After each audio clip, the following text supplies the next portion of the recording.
Move-in day at the University of Colorado Boulder. 7,500 freshman students with parents in tow lug their worldly possessions into dormitories in advance of what for many will be their first extended time away from home. I think they've set it up really great. Due to the circumstance, it's the best we can do. It will be an unusual year. Take the students' very first stop on campus. They lined up to provide proof of a negative COVID-19 test.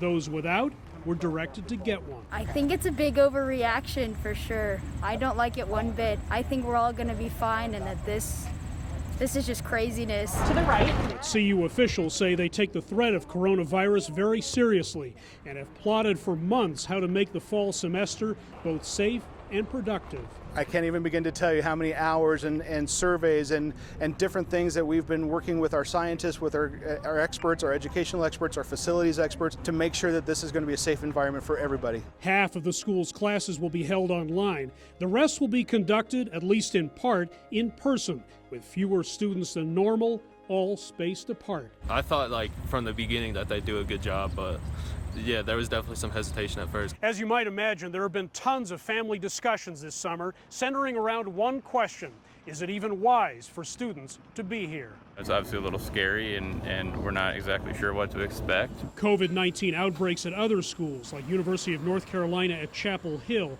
where social distancing and mask usage have been sporadic, have forced the suspension of in-person classes.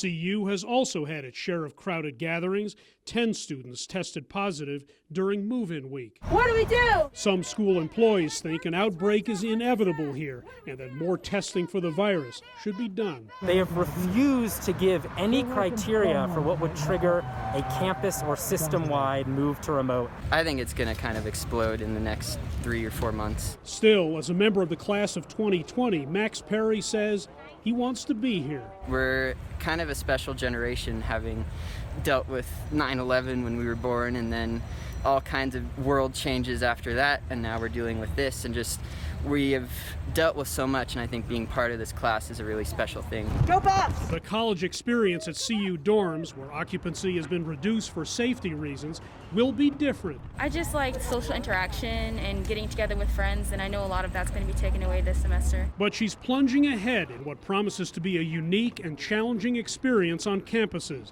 like everywhere else. Hendrik, Sybrandy, CGTN, Boulder, Colorado.